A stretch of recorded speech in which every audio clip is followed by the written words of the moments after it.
거룩한 백성의 영광이 하나님의 품을 아는 자. 기도하겠습니다. 하나님, 오늘도 주의 말씀이 있어서 너무나 감사합니다. 내 마음과 내 힘은 믿을 수 없습니다.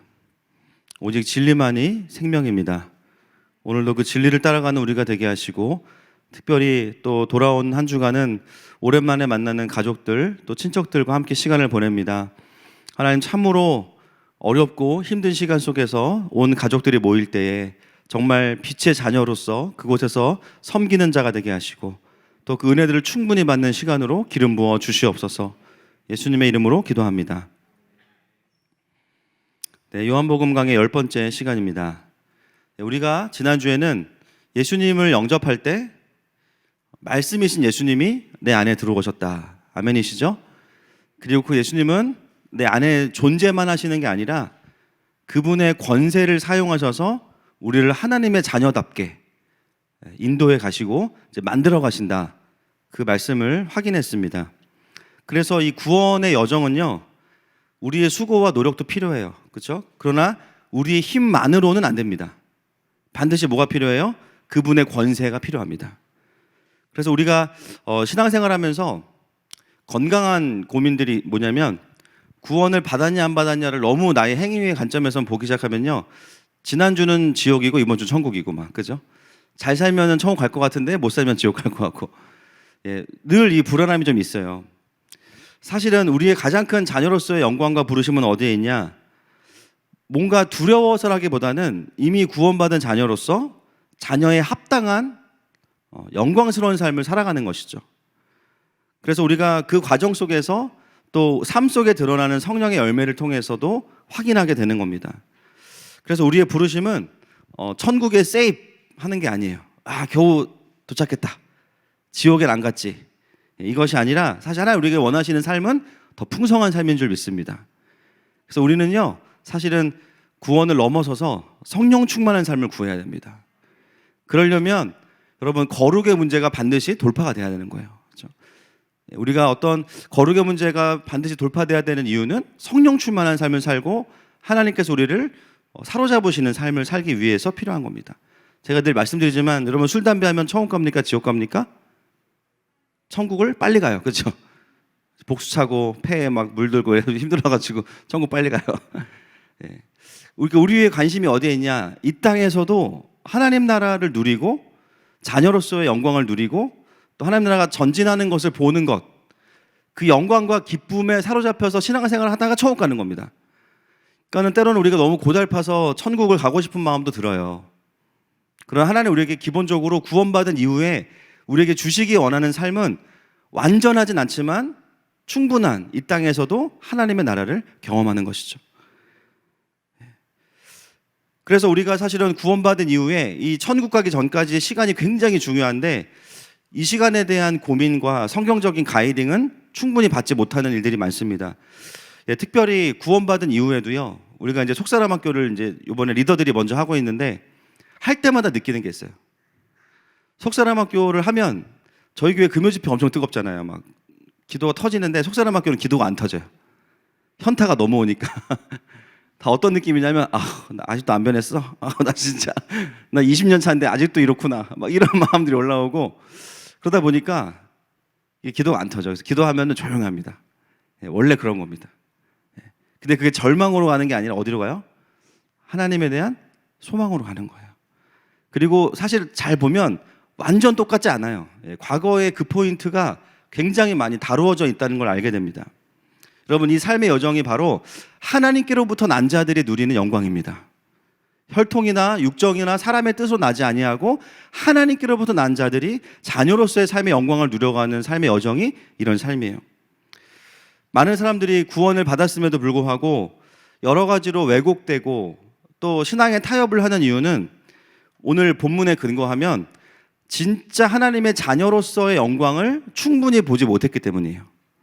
진짜가 뭔지 알면 절대로 그럴 수 없거든요. 진짜가 뭔지 알면 죄와 싸웁니다. 피 흘리기까지 싸워요. 진짜를 보지 못하기 때문에 우리가 어떤 길을 가면서 왜곡된 길을 가거나 타협을 하게 되는 것이죠. 그래서 우리가 지난주에 설교에서 말미에 나누었던 것처럼 입양된 자녀가 여전히 입양되기 전에 그 정서로 살아가고 있는 그런 신앙생활을 우리가 할 때가 있다는 것이죠.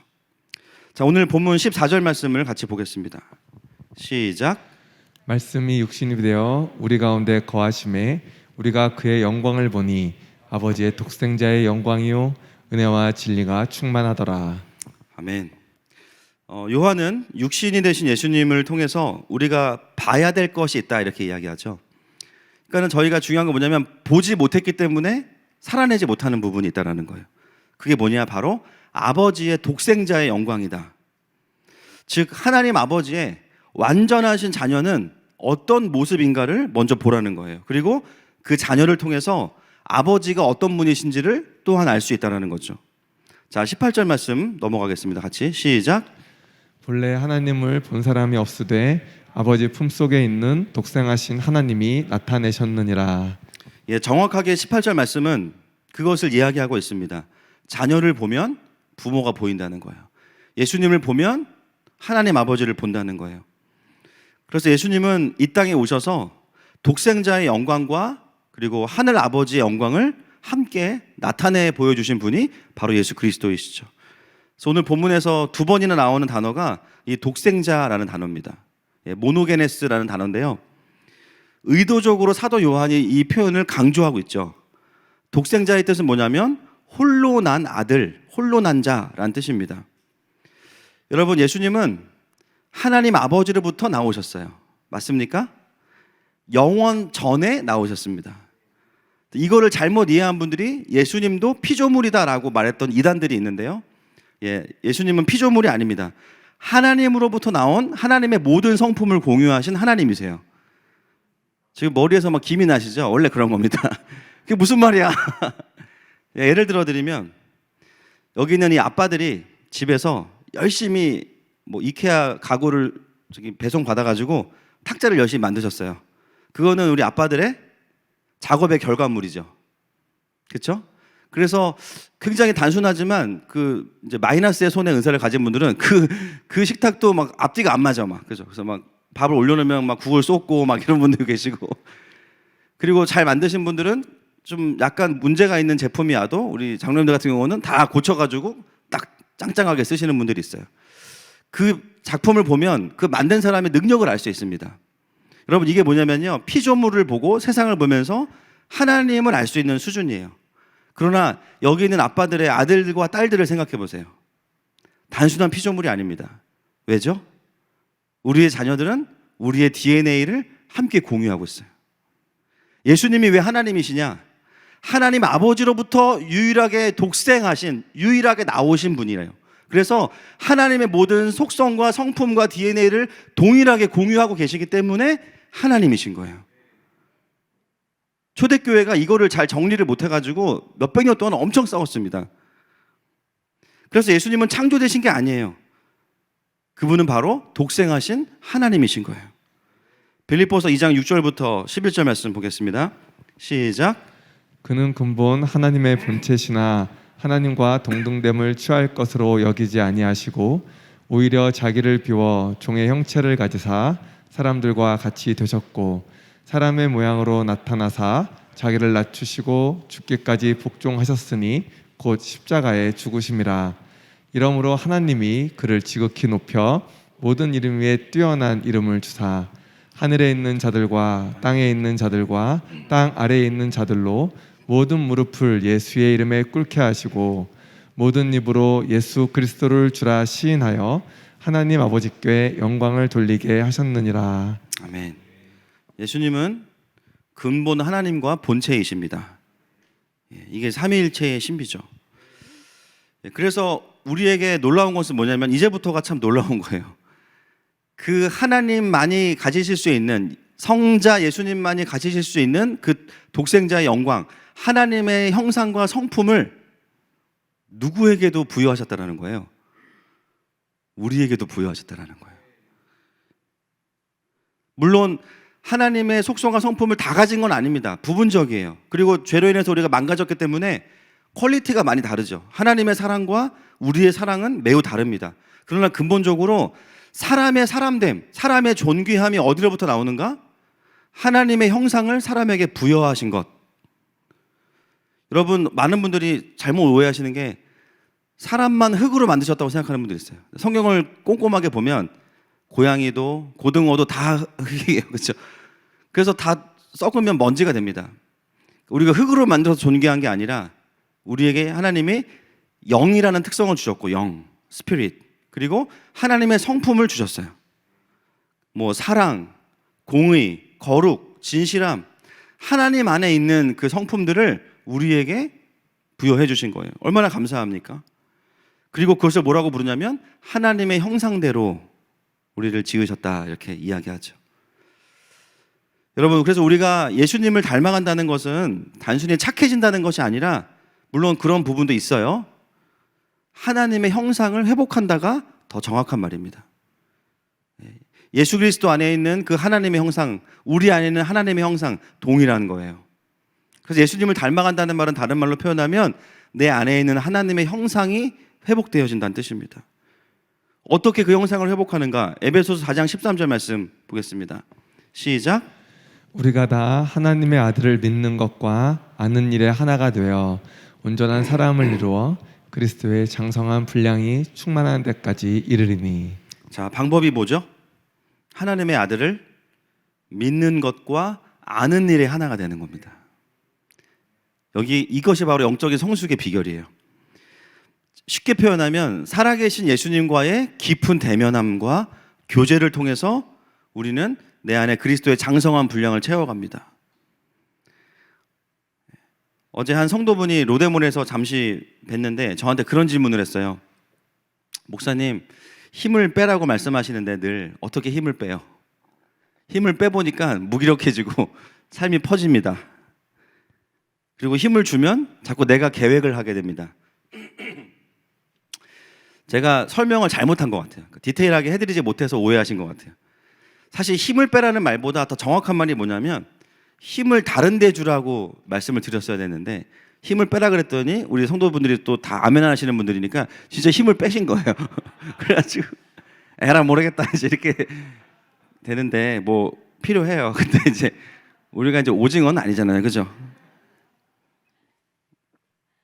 사실 힘을 빼라는 말씀보다 더 정확한 말은 뭐냐면 내가 나의 삶을 만들어가려는 노력에 힘을 좀 빼고 어디에 힘을 줘야 되냐?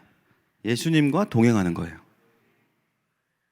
그분의 마음과 그분의 뜻을 알기 위해 거기에 애를 쓰는 거. 내가 안 된다는 것을 인정하고 그분의 은혜를 갈망하는 거. 여기에 이제 힘을 쓰시면 됩니다. 그래서 신앙의 성장의 핵심은 뭐냐면 나의 연약함에 집중하기보다는 예수님 그분을 아는 것에 집중하는 거예요. 우리가 다 하나님의 아들을 믿는 것과 아는 일에 하나가 되어질 때 그리스도의 장성한 분량으로 성장하게 됩니다. 여러분, 벌써 우리 교회 예수님 3분이나 계시잖아요, 그렇죠? 한 분은 또 외국에서 오신 예수님이 계시고 두 분은 또 이제 아기 아빠로 2분이 계시는데 그분들이 머리가 왜 긴지 아세요? 기도하느라고 머리 자를 시간이 없으세요. 그래서 예수님 닮으신 거예요. 여러분, 저를 포함해서 모든 교회가 그래야 되고요. 하늘마음교회 모든 가족들은 예수님을 믿는 것과 아는 것이 하나 되어서 그리스도의 장성한 분량에 이르게 될 것입니다. 끊임없이 그걸 격려해야 돼요. 그렇죠? 얼마나 우리가 연약하고 얼마나 죄인인지를 들여다보면 절망밖에 안 옵니다. 또 제가 자주 확인해 드리니까 걱정하지 마세요. 따라합시다. 예수님께 집중하자. 그러시면 됩니다. 여러분, 오늘 요한은 독생하다라는 표현과 함께 또 요한만이 쓰는 독특한 표현이 있는데요. 여러분 14절에 보시면 요한이 이야기하죠. 예수님이 어디에 계셨다 오셨는지를 이야기해요. 어디죠? 한 글자인데 딱 한 글자. 아버지 어디에 계시다가 오셨다고요? 18절이군요. 어디죠? 맞아요. 품이에요, 품. 여러분, 성경을 읽다 보면 신약에 품이란 단어가 6번 나오는데요. 그 중에 3번은 다른 언어로 번역이 돼서 다른 단어입니다. 그리고 3번이 쓰이는데 한 번이 언제냐? 누가복음에서 거지 나사로가 아브라함의 품에 안겨 있다 할 때 한번 나오고요. 나머지 두 번을 누가 쓰냐? 요한이 씁니다. 이 품이라는 단어는 아주 요한만의 독특한 단어예요. 요한은 이 한 글자로 굉장히 깊은 이야기를 하고 있어요. 이 18절 말씀을 통해서 예수님이 이 땅에 오시기 전에 뭘 하셨는지를 힌트를 얻게 됩니다. 뭐 하다 오셨어요? 이미 영광스럽고 충만한 하나님이신 예수님이 독립적으로 계신 게 아니라 아버지의 품에 계시다가 오셨다는 거죠. 여러분, 예수님은 어떤 아들이냐? 그냥 아들이 아니에요. 아버지의 품을 아는 아들입니다.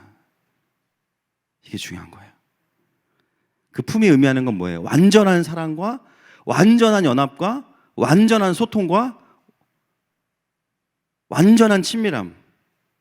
예수님은 죄로 인해서 망가지고 깨어진 현실 속에 계시다가 오신 분이 아니라 완전하신 하나님 아버지와의 연합 가운데 있다가 오셨어요.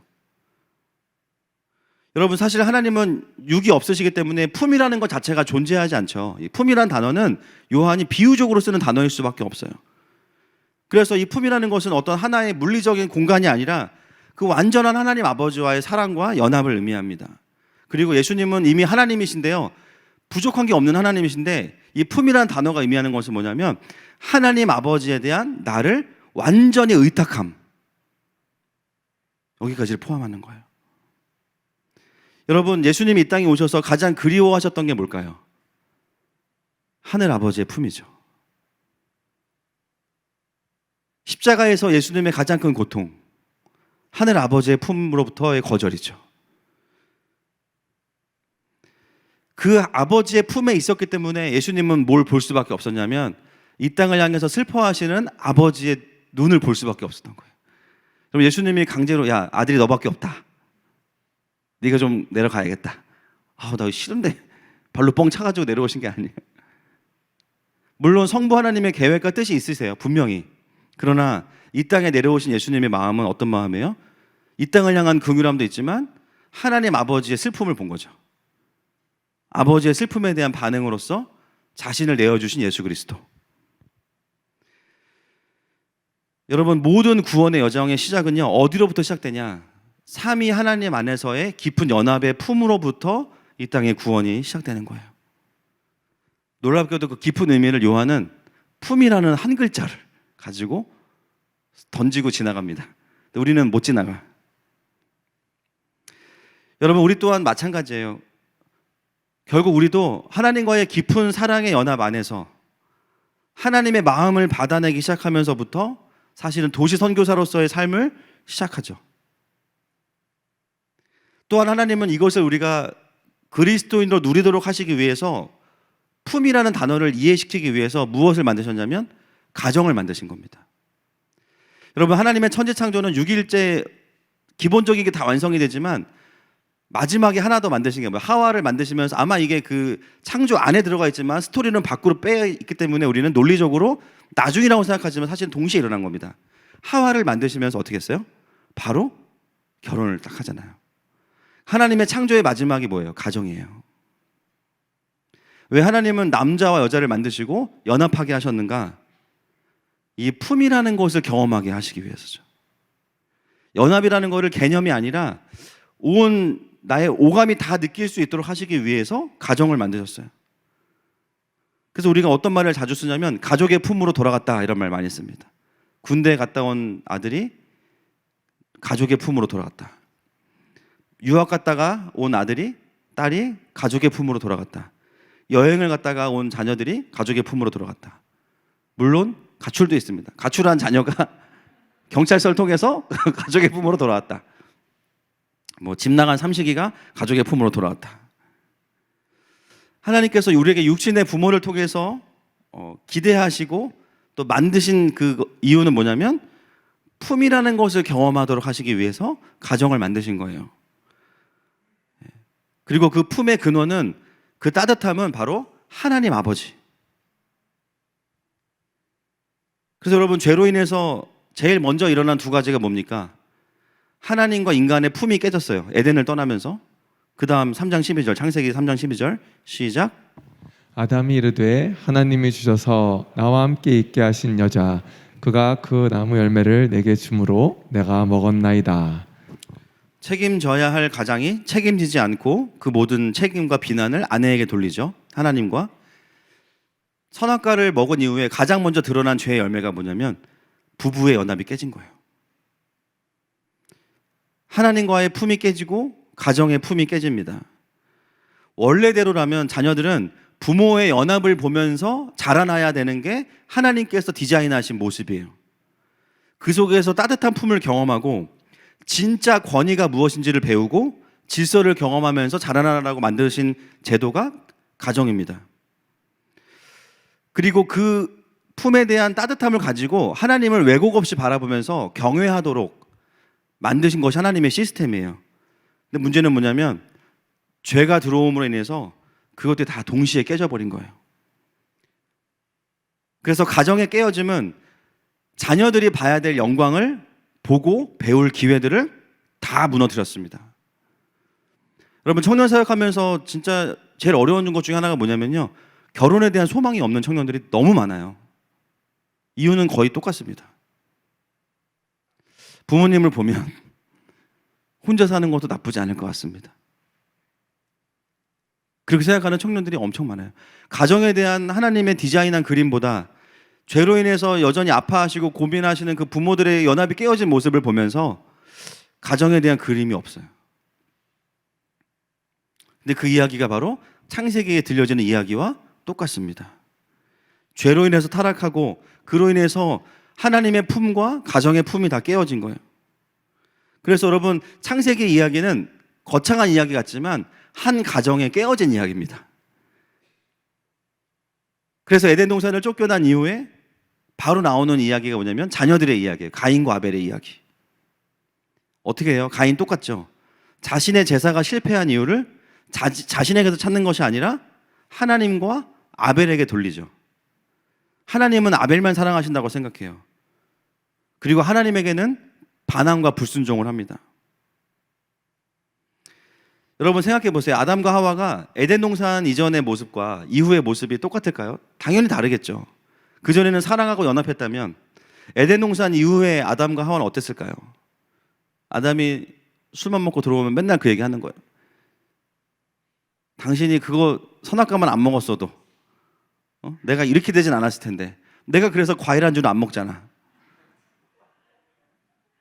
그럼 또 하와는 또 그거를 말렸어요. 남편이 뭐 하는 거냐고 막 맨날 지지고 볶고 싸우는 거예요. 가인이 어렸을 때부터 본 게 뭐예요? 계속 그런 모습만 보는 거죠. 그러한 모습 속에서 가인은 아담에 대해서, 아버지에 대해서 존경할 수 있는 아버지라기보다는 인생에 있어서 하면 안 되는 실수를 저질러 버린 사람이 아빠인 거예요. 가인은 자신이 농사를 짓고 고생해야 되는 이유, 엉겅퀴가 나고, 그렇죠? 가시를 제거해야만 먹을 걸 얻을 수 있으니까. 가인의 직업이 농사꾼 아닙니까? 고생해야 되는 이유도 내가 잘못해서가 아니에요. 아빠와 엄마가 선악과를 먹었기 때문이에요. 맞잖아요. 어떤 메시지가 있어요? 나는 옳고 부모는 틀렸다. 부모님도 믿을만하지 않고, 그럼 하나님은 뭐 했냐? 하나님도 믿을만하지 못하다. 여러분, 그런 상태로 가인이 제사를 드린 겁니다. 그 제사가 주님이 받으실 만한 제사가 될 수 있겠습니까? 자기의 의로 드리는 제사인데, 나는 틀린 게 없어. 부모님이 잘못했고 하나님도 잘못이 있어. 그렇지만 나는 제사를 드리라고 배웠으니까 의무적으로 드리긴 할 거야. 이미 제사 안에 뭐가 있어요? 자기의 의가 있어요. 창세기 4장 5절 말씀 볼까요? 시작. 가인과 그의 재물은 받지 아니하신지라 가인이 몹시 분하여 안색이 변하니. 분노하는 거죠. 가인은 이때 화낸 게 아니라 원래부터 화가 많은 사람입니다. 네, 원래부터. 요즘 이제 속사람학교 때 또 배우고 있지만 영적인 아동기의 특징이 뭐냐면 자신의 감정에 충실해요. 예, 그리고 영적으로 이제 우리가 다 처음부터 어른은 없습니다. 예, 다 어린아이를 거쳐가는 거지 어린아이가 나쁘다는 게 아니에요. 영적으로 어릴수록 어떠냐? 내 고통과 내 분노에만 집중해요. 그래서 내가 내 고통 때문에 나도 분노하는데 나 때문에 상처받는 사람들은 잘 안 보여. 내가 살아오면서 나를 힘들게 한 사람들만 보여요. 이 영적인 아동기의 특징입니다. 여러분, 지금 가인은 자기의 인생을 힘들게 한 부모에 대한 원망과 하나님에 대한 원망이 있어요. 근데 반대로 표현하면 그 상처 때문에 하나님께 상처를 드리고 있어요. 제사를 기대하시고, 제사가 이때도 죄사함의 개념인데 그 은혜를 주시려는 하나님을 거절하고, 부모님 당연히 반항적이었겠죠, 부모님에게. 그리고 결정적으로 자기 분노 때문에 친동생인 아벨을 죽입니다. 근데 나중에 물어봐요, 하나님이. 동생 어딨냐? 회개합니까? 회개 안 하죠. 제가 동생을 지키는 자입니까? 철저하게 이기적인 모습입니다. 자기가 받은 상처와 고통과 분노에는 잡혀 있으면서 나 때문에 힘들어하는 사람들의 고통에 대해서는 전혀 냉랭하고 무심한 모습. 이게 인간의 자기중심성이에요. 실제로 하나님이 제사를 안 받으시면, 내 안에 평강이 깨졌으면 자기를 돌아보는 게 정상인데, 가인은 자기를 돌아보지 않고 사람들에게 그 모든 책임들을 지분을 나누어 줍니다. 그리고 그 화풀이의 대상은 결국 아벨이 되는 거죠. 여러분, 결국 가인의 삶은 어떻습니까? 하나님의 품을 영원히 떠납니다. 여호와 앞을 떠날 수 없는데, 사실은 그것은 누구를 이야기하는가 하면 가인의 마음의 상태를 이야기하는 거죠. 우리가 어떻게 하나님을 떠나요? 어디에나 계시는데. 아멘이십니까? 그냥 가인의 마음에서 하나님을 정리한 거예요, 스스로. 왜냐하면 가인은 살아오면서 가정의 품도 누려보지 못하고 하나님에 대해서도 왜곡되어 있기 때문에 하나님의 품을 거절해버리는 인생을 살았던 거예요. 그래서 하나님이 마지막까지도 내가 너를 돌볼 거야, 너를 지킬 거야 라고 말씀하셨는데, 어때요? 하나님 없이 살 수 있다고 생각합니다. 정확하게 말씀드리면 하나님 없이 살아가야 한다라고 스스로가 생각한 거예요. 여러분, 이게 뭐예요? 스스로 영적인 고아가 된 거예요, 스스로. 그리고 성경은 그의 삶이 어떻게 흘러갔는지를 우리에게 객관적으로 전달하고 있죠. 여러분, 놀랍게도요, 같은 가정에서 태어난 아들인데 둘째는 좀 달랐어요. 많이 나오진 않지만 아벨은 달랐습니다. 하나님이 아벨과 아벨의 제사는 받으셨죠. 특성상 제가 늘 말씀드렸지만 아벨은 가죽을 만드는 사람이에요. 고기를 먹기 위한 게 아니라 옷을 만드는 거예요. 사람들의 수치를 가리는 일을 했던 사람이에요. 그 일을 하면서, 그래서 여러분, 우리가 직업 속에서 은혜를 발견하는 것은 굉장히 중요한 일입니다. 그 일을 통해서 아벨은 뭘 경험했냐면 어렴풋하지만 예수 그리스도를 본 거예요. 아, 양이 죽어야 사람의 수치를 가리는구나. 이게 은혜가 필요한 거구나. 그 속에서 아벨이 깨달은 것은 뭐냐면 그 모든 것이 부모의 책임이라기보다는 죄의 문제구나. 아벨 스스로도 자신이 의롭다고 여기진 않았을 겁니다. 그리고 누군가를 원망하기보다는 자신의 죄를 인정하는 삶을 살았겠죠. 가인과는 정반대예요. 가인은 나는 잘못이 없어. 나는 부모를 잘못 만났어. 나는 에덴에서 태어났어야 되는데 나는 지금 어려워. 근데 아벨은 그렇게 반응하지 않아요. 나도 아빠랑 다르지 않겠다. 나도 죄인이구나.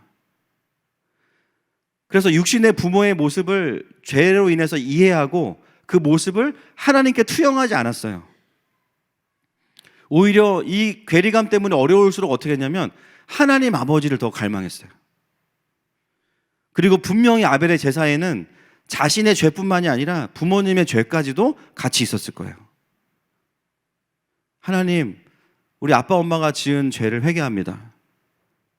우리 가정을 용서해 주세요. 이 죄가 우리 가정 안에 머물지 않도록 은혜를 베풀어 주세요. 육신의 부모의 연약함과 상관없이 아벨에게 하나님은 하나님이셨습니다. 창세기 4장 4절 말씀 보겠습니다. 시작. 아벨은 자기도 양의 첫 새끼와 그 기름으로 드렸더니 여호와께서 아벨과 그의 제물은 받으셨으나. 결국 이런 제사였기 때문에 하나님은 아벨의 제사를 받으신 거죠. 상하고 통회하는 제사, 회개하는 심령. 여기서 아벨이 무엇을 경험하냐면요, 받으셨다라는 게 뭐예요? 억셉이죠. 품입니다. 나의 모든 연약함과 우리 가정의 죄악이 하나님 앞에 고백되어지고 회개되어질 때 하나님은 그 회개를 받으시고 아벨과 그의 제물과 아벨을 완전히 안아주시는 거예요. 많은 분들이 아벨이 참 아깝다고 해요. 살아서 목사가 됐으면 좋았을 텐데 선교사감인데 너무 일찍 단명한 게 아닌가. 여러분, 아벨은 물론 이 땅에서는 오래 못 살았지만 사실은 아벨만 놓고 본다면 영원한 하나님의 품에 안겼습니다. 아벨이 진짜 원하는 게 그거였을 거예요. 그리고 우리가 원하는 게 그거죠. 똑같이 아담과 하와의 영적인 엮이는 가정에서 자라난 두 자녀인데, 첫째는 죄로 인한 고통을 가지고 하나님의 품마저도 거절해요. 그러나 그 동생은 똑같은 죄로 인한 고통 속에서 하늘 아버지의 품을 누립니다. 여러분, 신약에 가면 가인과 아벨 신약 버전이 있어요. 누군지 아시죠? 누가복음에 나오는 15장에 나오는 탕자의 비유입니다. 아버지의 유산을 가지고 떠났다가 허랑방탕하게 다 쓰고 돌아온 둘째, 탕자. 저희 교회는 여러분 아시겠지만 각 교회마다 이제 장점이 있지만 저희 교회는 탕자 전문 교회, 그죠? 돌탕, 돌아온 탕자. 그리고 낙심한 리더를 일으키는 재생병원, 그죠? 두 가지 주 무기인데 우리의 거기도 탕자가 나와요. 아버지의 유산을 가지고 살아계신 아버지에게 유산을 달라고 하고 그걸 받아가지고 가서 투자한 것도 아니고 다 쓰고 돌아와요. 누가 봐도 탕자예요. 그리고 그 본문에 숨어있는 또 한 명의 탕자, 첫째죠. 늘 아버지와 함께 있었지만 아버지를 누리지 못한 아들이 첫째였습니다. 사실 둘 다 되게 짜네요. 또 어떻게 보면 둘째는 지가 하고 싶은 대로 하기라도 했지. 클럽도 가고 계속 놀았어, 그죠? 차라리 지가 하고 싶은 거 했어요. 첫째는 놀아보지도 못하고 아침부터 저녁까지 내가 사람인지 소인지 헷갈려 막, 그죠? 소는 누가 키우냐? 자기가 소야. 자녀인데 집에서 일꾼으로 살았어요. 그런 상황에서 둘째가 돌아왔는데 그냥 받아주는 아빠가 얼마나 서운했겠어요. 여러분, 첫째라고 동생이 싫겠습니까? 왜 싫겠어요? 안 싫어요. 아빠 못지않게 뒤에서 동생한테 카톡하고 어디니, 밥 먹었니, 언제 올 거니 계속 했을 거예요. 거기서 첫째가 화내는 이유는 못됐기 때문이 아닙니다. 정확하게 말씀드리면 서운했기 때문이에요. 누구한테? 아빠한테. 근데 그 탕자의 이후에 이야기에서 핵심 메시지가 이거죠. 자, 15장, 누가복음 15장 29절부터 31절 말씀. 시작. 아버지께 대답하여 이르되 내가 여러 해 아버지를 섬겨 명을 어김이 없거늘 내게는 염소 새끼라도 주어 나와 내 벗으로 즐기게 하신 일이 없더니 아버지의 살림을 창녀들과 함께 삼켜버린 이 아들이 돌아오매 이를 위하여 살찐 송아지를 잡으셨나이다. 아버지가 이르되 예, 너는 항상 나와 함께 있으니 내 것이 다 내 것이로되. 자, 여기서 핵심 구절은 31절이죠. 예, 너는 항상 나와 함께 있으니 내 것이 다 내 것이로되. 여기서 품이라는 단어가 다른 단어로 뭐로 나오냐면 함께라는 단어입니다. 여러분, 이 아버지가 첫째를 막 부려먹은 게 아니에요, 사실. 함부로 대한 것도 아니에요. 뭐가 문제냐면 첫째는 아버지와 함께 있었지만 품을 누릴 줄 모르는 아들이었다는 거예요. 둘째가 잘한 거 뭐가 있죠? 아무것도 없어요. 뒤지게 맞았고 한 대 더 맞아야 됩니다. 근데 잘한 거 하나 있어요. 아버지께 돌아가면은 받아주실 거라는 놀라운 확신이 있었습니다.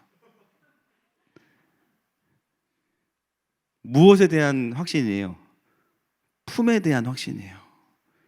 근데 놀랍게도 아버지는 거리가 먼저 나와서 기다리는 아버지가 맞았어요. 물론 그 돈을 어떻게 했나? 노심초사했겠죠, 아빠도. 한두 푼이 아니지만. 그러나 그 돈보다 이 자식이 지금 어디에 있나? 그리고 평상시에 둘째가 잘 지내다가 갑자기 방탕하게 간 게 아닐 거예요. 제가 봤을 때는. 평상시에도 밤에 몰래 클럽 가고 놀고 막 이러다가 아주 본격적으로 놀겠다고 나간 겁니다. 평상시 행실을 봐서는 이 돈이 몇 달 못 가. 그 다음이 너무 이제 걱정이 되는 거예요. 아빠는. 진짜 그런 아빠였던 거고요. 둘째가 잘한 건 뭐냐면 그렇게 놀면서도 아빠를 누렸다라는 게 이게 얄미우면서도 부러운 거예요. 야, 걔는 대단하다, 믿음이. 여러분, 제가 이 성경을 뭐 추가하면은 이제 벼락 맞지만 그냥 제 추측으로는 이 다음 스토리를 제가 쓰고 싶어요. 돌아온 이후에 어떤 삶이었는지. 여러분, 너무 열받지 마세요. 하나님이 다 받아주시는 것 같지만 주님은 주시고 찾으시는 분이십니다. 할렐루야. 그 뒤에 보면 둘째가 새파랗게 고생했다고 나옵니다.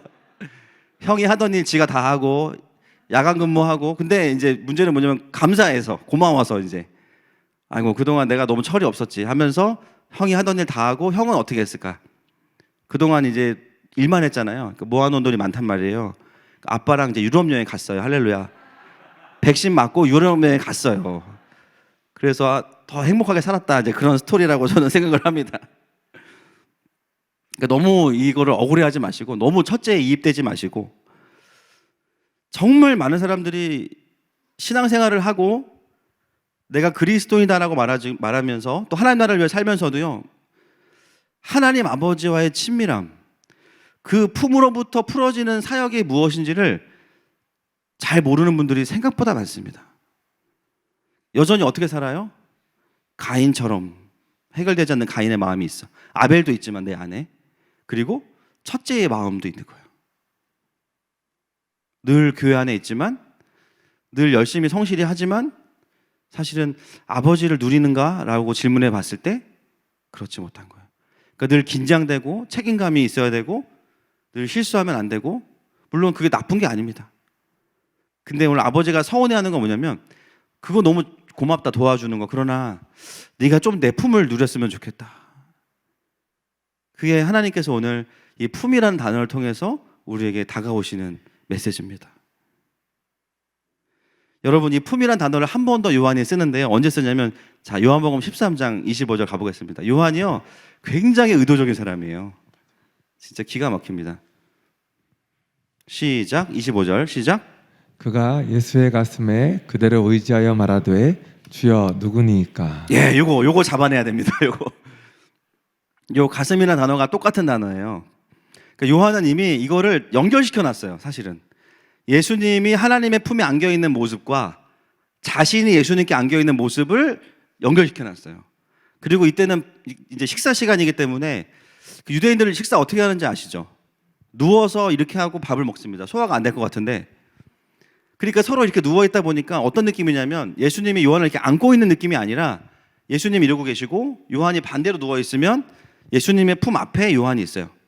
안고 있다기보다는 약간 요한이 앞에서 예수님의 가슴에 기대고 있는 그런 느낌이에요. 예.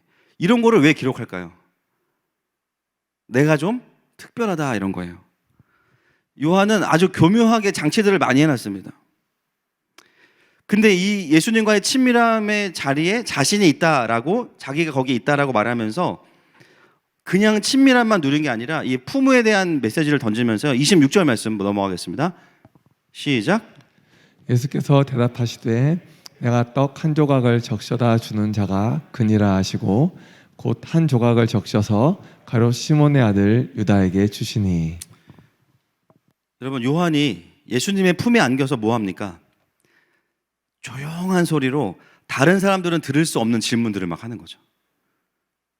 개인적으로 신앙적으로 궁금한 얘기를 예수님께 해. 예수님이 바로 옆에 계시니까 대답을 해주시는데 다른 사람은 못 들어. 그러면서 또 재밌는 거 하나가 있어요. 24절, 25절. 왜 이 질문을 하게 됐는가? 시작. 시몬 베드로가 머리짓을 하여 말하되 말씀하신 자가 누구인지 말하라 하니 그가 예수의 가슴에 그대로 의지하여 말하되 주여 누구니이까. 여러분 보이세요 이거? 그죠? 뭐죠 이게? 왜 시몬 베드로 실명이 나오죠? 내가 더 예수님하고 친해 이 자식아, 그거예요. 베드로, 네가 수제자야, 나는 애제자야. 넌 예수님께 질문하는 것도 나를 시켜서 하지, 이거예요 지금. 그러니까 이럴 때는 이름을 다 기록해. 시몬 베드로 다. 그리고 막 마지막에 겉옷을 두르고 바다에 뛰어내리는 그런 이상한 얘기를 왜 합니까? 그죠? 굉장히 베드로 디스하는 거예요. 이 묘한 라이벌 관계가 계속 있어요. 그러니까는 베드로가 요한복음 잘 안 읽을 거예요. 제가 봤을 때.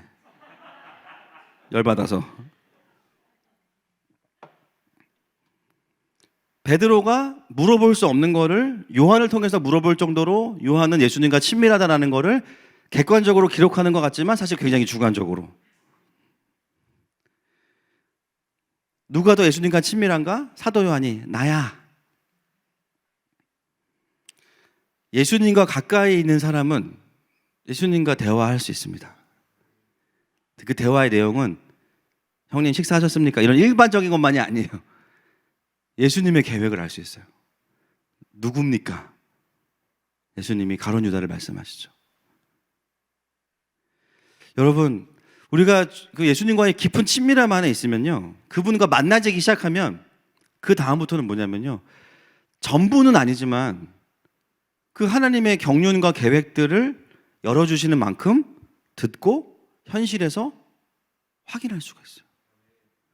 개인의 삶의 부르심이든 뭐 어떤 열방을 향한 하나님의 마음과 뜻이든 뭐가 됐든지 간에. 그래서 하나님의 품으로부터 사실은 모든 것이 시작되는 겁니다. 영적인 친밀함과 채워짐부터 우리의 사역의 그림과 모든 계획들, 나의 인생의 어떤 플랜들, 결국은 뭐예요? 그 품이에요. 그래서 이 땅을 살아가는 구원받은 하나님의 자녀들은요, 모든 삶의 기반이 그분과의 친밀함일 수밖에 없는 거예요. 근데 이건 없는데 사역은 있다. 뭔가 이상한 거죠. 다른 마음에 내가 모르는 동기들이 충분히 있을 수 있어요. 여러분 한번 돌아보시면 좋겠어요. 이 땅에서 지금 내가 구원받고 바로 휴거되지 않고 주님이 데려가시지 않고 나를 남겨두신 이유가 무엇인가? 그걸 알 수 있는 방법은 하나밖에 없습니다. 그분의 가슴에 의지하셔야 됩니다. 주님께 물어보셔야 돼요. 하나님, 내가 구원받고 데려가시지 않은 이유가 무엇입니까? 그분의 친밀함 안에서 하나님의 뜻과 전략도 풀어지는 거죠. 여러분이 기도하고 저도 마찬가지예요. 우리가 꿈꾸는 것들이 정말 그 예수님과의 친밀함으로부터 풀어지고 있는가? 처음에는 그분의 품이 있었어요. 요즘은 어떠세요? 분명히 이 일들이, 이 사역들이 주님께 부름받아서 한 건데요, 할수록 드라이해지고 잘해야 된다는 강박이 생기고 나를 증명해야 될 것 같은 마음이 들고 내가 원하는 대로 되지 않으면 막 승질나고 때로는 좌절되고. 어떤 사인이죠? 다시 아버지의 품으로 돌아오라는 거죠. 예수님 하늘의 보좌를 버리고 내려오셨지만 새벽마다 아버지께 안기셨어요. 예수님의 많은 사역 중에 가장 우선적이고 가장 본질적인 사역은 새벽에 아버지께 안기는 사역이었습니다. 어쩌면 어떤 분들은 신앙생활하면서 품에 안긴다는 게 무엇인지 감이 안 오시는 분들도 있을 거예요. 왜냐하면 경험해 본 적이 없으니까. 가정에서도. 오늘 그런 우리의 인생을 살아가는 우리의 인생을 향해서 요한은 우리에게 아버지의 품에 있다 오신 예수님이 어떤 분이신지를 보여주고 있는 겁니다. 그 아버지 안에서의 깊은 용납의 경험이 없으면 신앙생활을 잘하고 있어도요, 여전히 가인의 마음이 해결이 안 됩니다. 여전히 첫째 아들과 같은 마음이 있어요. 열심히 하는데 자유함이 없게 돼요. 그래서 어떤 분들은 좀 망가지셔야 됩니다. 옆 사람에게 축복합시다. 망가집시다. 시작. 제가 망가뜨려 드리겠습니다.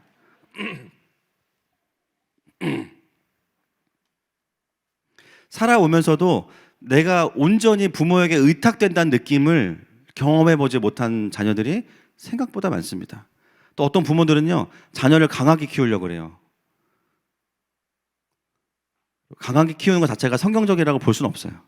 의탁의 시간이 있어서 스스로 독립을 해야지, 그죠? 무조건 강하게만 키운다고 됩니까? 나중에 강하게 공격받습니다. 내 부모를 공격하라. 그러니까 자신이 온전히 의탁돼 본 경험이 없으니까 하나님을 의지하는 게 너무 힘들어요. 차라리 주님이 어떤 지시를 내려가지고 아침마다 오늘 여기 가서 전도하고 복음 전하고 뭐 헌금 얼마 해라 이러면 너무 편해. 근데 자꾸 관계라고 하니까 너무 힘들어. 왜냐면 관계를 맺어본 적이 없어. 권위자랑 소통해 본 적이 없어. 하나님하고 앉아서도 별로 대화가 안 돼요. 긴장만 흘러. 주님 오늘 시킬 일이 있으신가요? 그 주님과의 관계가 부장님과 차장님과의 관계인 거예요. 아버지인데 때로는 침묵 속에서도 왔다 갔다 하는 마음들이 있어야 되는데 너무 하나님과의 관계가 메말라 있어요. 사실은 그러면 육신의 부모님 회복되면 내가 회복되냐? 그렇죠. 근데 그럴 확률이 높지 않습니다. 생각보다. 하나님이 선택하신 방법이 뭐냐? 육신의 부모님과 상관없이 내가 너의 아버지가 돼줄게. 이거죠. 내 품은 여기에 있다. 나한테 안겨.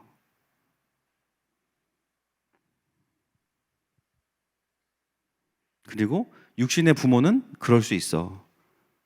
그들 또한 내 자녀들이고 아픈 자녀들이다. 이것이 마음에 들어오기 시작하면 첫째 탈출, 가인 탈출이 되는 겁니다. 제가 자주 하는 예화가 있어요. 여러분 들으셨겠지만 처음 듣는 분들도 계시니까 처음 듣는 것처럼 들어주세요. 할렐루야. 제가 탕자의 비유를 들 때마다 항상 제가 드는 비유가 있어요. 예화가 있어요. 제가 이제 저도 아들이 첫째 둘째가 있거든요. 느낌도 좀 비슷해 약간 얘네들이랑 16장에 나온 애들이랑. 첫째는 뭐 책임감도 강하고 주차할 때 그 소방시설이라고 써 있으면 주차하면 안 돼. 막. 안 내려. 아빠 이거 안 된다고 막 그러면서. 둘째는 상관없어요. 그러면 먹으러 가자. 그러고 막 그런 스타일인데 두 아들을 데리고 이제 마트에 갔는데 첫째가 지금도 키가 저랑 제가 190이 조금 안 되잖아요. 그러니까 지금도 저랑 차이가 별로 안 나요. 키 차이가.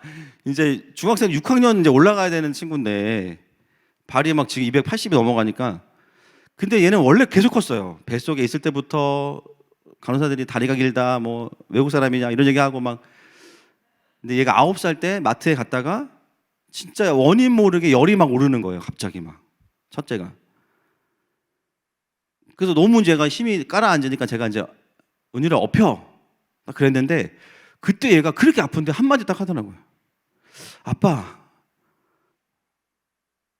나도 업혀도 돼? 근데 그 말에 제가 마음이 무너지는 거예요. 나도 업혀도 돼? 무슨 뜻일까? 동생이 태어난 이후로는 뭔가 그 자리를 양보해야 된다고 생각한 거예요. 너무 고맙죠. 첫째들이 늘 갖고 있는 마음이에요. 여기 있는 첫째들 완전 축복합니다. 또 둘째지만 첫째처럼 사는 둘째들 축복해요 진짜. 아빠 나도 업혀도 돼? 이미 본인은 몸이 많이 커버렸고 또 늘 둘째가 이제 아빠한테 안겨 있거나 엎여 있고 이러니까 그 자리는 더 이상 자기의 자리가 아니라고 생각한 거예요. 너무 고마운 마음인데 아빠로서 생각해 본다면 첫째에게 그 마음은 없었으면 좋겠는 마음인 거예요. 본인도 자녀잖아요. 본인도 아플 때 부모에게 의탁할 수 있어야겠죠.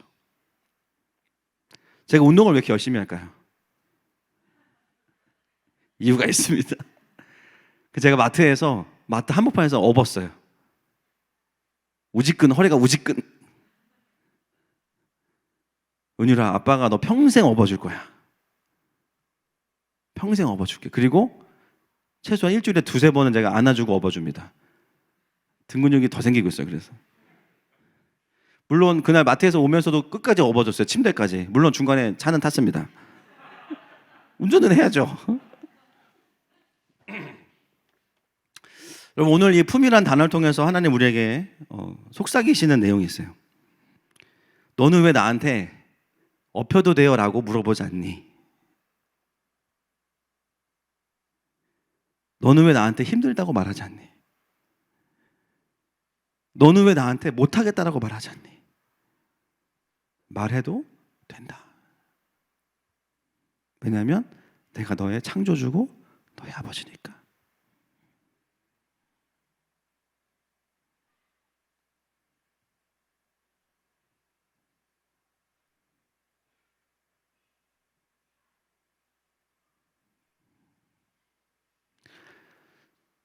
우리가 신앙생활하면서 그분께 안겨보지 못한 분들이 많습니다. 신앙생활이 너무 두려움과 긴장인 거예요. 물론 구원에 대한 고민해야 되지만 하나님 우리가 두려움에 묶여서 신앙생활하는 거 원하지 않으세요. 하나님 우리 아버지시기 때문에 오히려 우리에게 주신 권세와 축복과 사명들을 누리면서 죄를 이기면서 구원받은 자가 어떤 모습인지를 보여지기 원하시지 끊임없이 두려워하기 원하지 않으세요.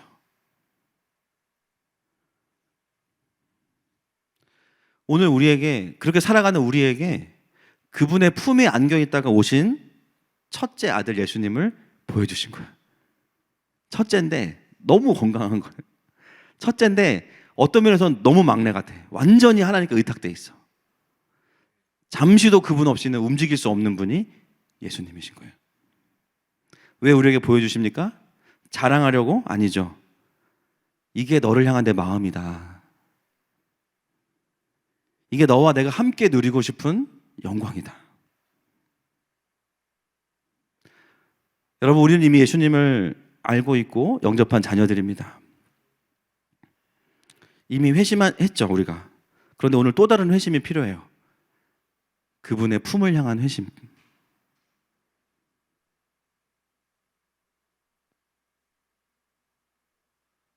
저는 이번 주에도 은율이를 업어주면서 벤치프레스 키로수를 늘려야겠다라고 생각을 했어요. 공룡을 업고 다니는 것 같습니다. 그렇지만 티를 절대 안 냅니다. 한 가지예요. 은율이가 아버지에게 내가 의탁되는 경험 하나, 그거 지켜주려고. 언제까지 할 거냐? 본인이 싫다고 할 때까지 할 거예요. 그리고 그 시간이 지나면 제가 업힐 겁니다.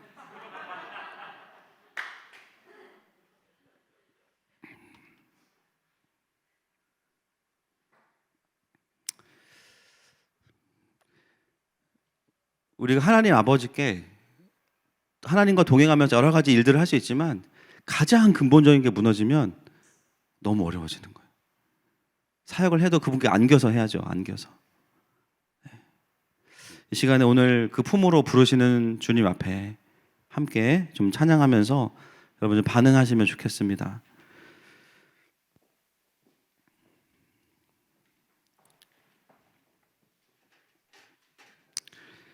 우리 찬양 나의 부르심, 우리를 부르신 부르심은 어떤 거대한 사역이 아니라 어떤 타이틀이 아니라 사실은 그분의 품으로 부르시는 거예요. 이 시간에 그분 앞에 하나님의 자녀인 제가 여기 있습니다. 그리고 오늘 이 자리가 그 아버지의 품에 안겨서 한없이 투정하고 또 울 수 있는 자리가 됩시다.